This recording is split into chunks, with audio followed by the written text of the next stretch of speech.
Assalamualaikum warahmatullahi wabarakatuh. Salam sehat semuanya. Kami dari kelompok 4 akan menjelaskan materi tanah dan batuan dari mata kuliah Mekanika Tanah. Selanjutnya, saya akan menjelaskan anggota dari kelompok kami. Yang pertama ada Nuril Badri Soleh dengan NIK mahir 1043, kedua Akmal Miftah dengan NIK mahir 1047, yang ketiga Irgi Hizwan Noval dengan NIK mahir 1039, yang keempat Bentang Karunia dengan NIK mahir 1019, dan Ananda Zaki Wibisono dengan NIK mahir 1029. Selanjutnya itu adalah materi yang pertama yang akan dijelaskan oleh Bentang Karunia Agung. Baik, saya akan menjelaskan pengertian tanah.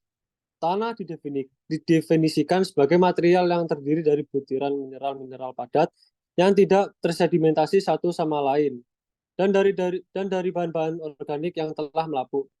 Tanah berbeda pada satu lokasi dengan lokasi yang lain. Kemudian batuan. Batuan merupakan lapisan yang terdiri dari mineral sejenis atau tidak sejenis yang saling mengikat dan membentuk unsur dari alam yang menjadi penyusun utama lapisan litosfer. Berdasarkan proses pembentukannya, batuan dapat dibedakan menjadi batuan beku, batuan sedimen, dan batuan metamorf.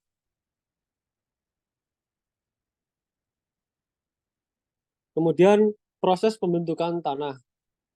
Tanah terbentuk dari batuan dan batuan memerlukan waktu jutaan tahun untuk berubah menjadi tanah.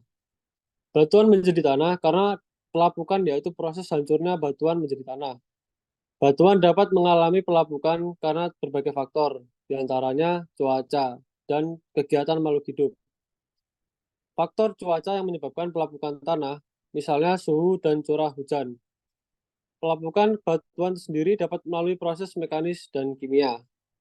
Selanjutnya dilanjutkan oleh Irgi. Selanjutnya saya akan menjelaskan tentang siklus batuan. Pembentukan batuan adalah proses alamiah di mana batuan baru terbentuk dari material awal yang ada, baik melalui proses fisik, kimia, atau kombinasi keduanya. Ada tiga jenis utama pembentukan batuan. Yang pertama batuan sedimen atau sedimentary. Batuan sedimen terbentuk dari pengendapan material padat di permukaan bumi atau di bawah air. Yang kedua batuan beku atau igneous. Batuan beku terbentuk pendinginan dan pembekuan magma atau lava. Yang terakhir batuan metamorf atau metamorfik. Batuan metamorf terbentuk dari perubahan batuan existing di bawah tekanan dan suhu tinggi. Dan di sebelahnya ada gambar siklus batuan penyusun litosfer bumi yang bisa kita lihat di Google.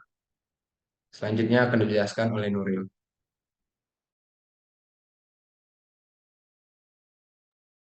Oke, selanjutnya adalah klasifikasi tanah. Klasifikasi tanah adalah suatu sistem pengaturan beberapa jenis tanah yang berbeda-beda, tapi mempunyai sifat yang serupa ke dalam kelompok-kelompok dan subkelompok berdasarkan pemakaiannya. Berikut adalah klasifikasi tanah berdasarkan USGS dan ASHTO. USGS dan ASHTO memiliki persamaan dan perbedaan. Persamaannya ialah yang pertama, klasifikasi tanah dengan sistem USGS dan ASHTO ada sama ukuran dan plastisitas tanah. Yang kedua, USGS dan ASHTO memisahkan tanah ke dalam dua kategori, yakni tanah berbutir kasar, coarse grained, dan tanah berbutir halus. Perbedaannya ialah tanah dikatakan berbutir kasar apabila lolos ayakan nomor 200 untuk USGS dan ASHTO lolos ayakan nomor 200 atau kurang dari 35%. Yang kedua adalah ayakan yang dipakai untuk memisahkan pasir kecil. USGS memakai ayakan nomor 4, ASHTO memakai ayakan nomor 10. Yang ketiga, perbedaan tanah yang gravelly, sandy, silty, and clay soil. USGS dibedakan secara jelas, ASHTO tidak dibedakan. Yang keempat adalah klasifikasi untuk tanah organik. USGS memakai OL, OH, dan PT, sedangkan ASHTO tidak diberikan. Yang terakhir adalah arti dari simbol tanah. USGS ada lihat penjelasannya, dan ASHTO tidak ada. Untuk selanjutnya akan dijelaskan oleh Akmal. Dan selanjutnya ada klasifikasi tanah. Tanah-tanah yang terbawa ke tempat lain dapat diklasifikasikan dalam beberapa kelompok tergantung dari jenis pembawa dan cara pengendapan atau deposisinya. Yang pertama ada tanah glasial. Tanah glasial ini terbentuk karena transposisi dan deposisi oleh gletser atau sungai es maksud saya. Lalu yang kedua ada tanah aluvial. Ini tanah aluvial terbentuk karena terangkut oleh air yang mengalir dan terdeposisi di sepanjang aliran atau sungai. Yang ketiga ada tanah lagustrin. Tanah lagustrin ini terbentuk karena deposisi di danau-danau yang tenang. Selanjutnya akan dijelaskan oleh teman saya Nanda Zaki.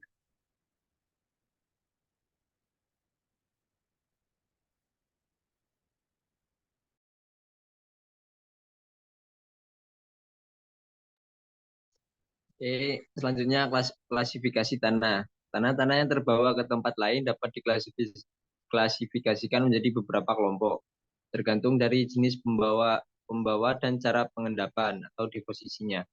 Yang pertama, tanah marin. Ini tanah terbentuk karena deposisi di laut.